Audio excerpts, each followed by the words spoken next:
Good morning. Today we'll continue with the poem A Tiger in the Zoo. Today I'll explain you the third stanza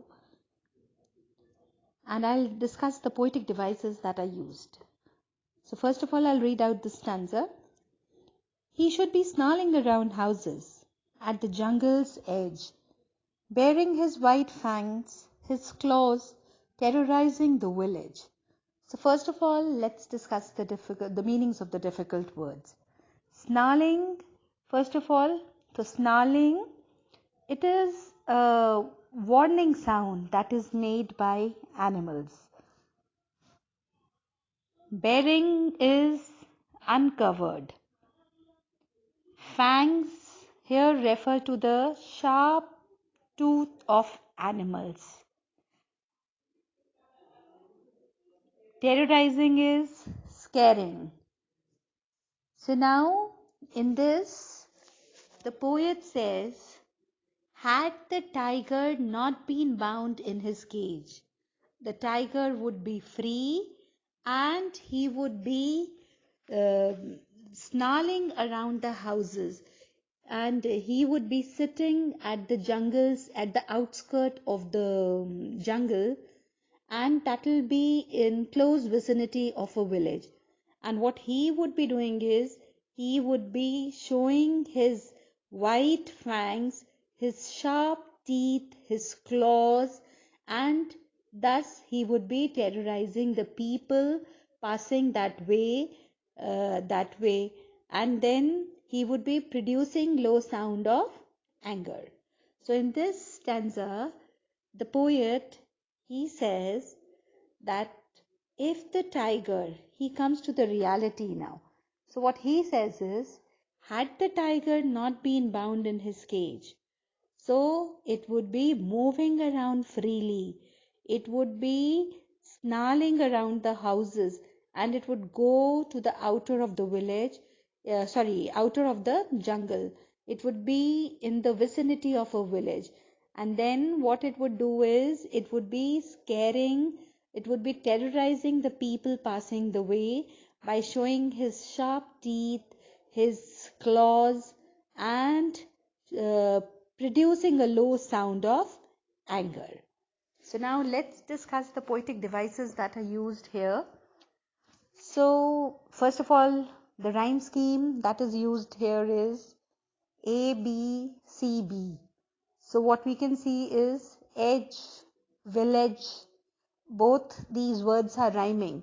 So the last word of the second line is rhyming with the last word of the fourth line. So here we can see that the rhyme scheme is A, B, C, B. So there is now another poetic device that is used here, that is enjambment. And in this we can see that the thought does not come to an end at the line break, but it is carried on to the next line. So we can see he should be snarling around houses at the jungle edge. So this is carried on to the next line. So there is use of enjambment. Another poetic device used is onomatopoeia. So what is onomatopoeia first of all? So it is the usage of words which denote sound, like buzzing, snarling, hissing. So all the words that denotes sound, that is referred to as onomatopoeia. I'll tell you how to spell it. It is Onomatopoeia.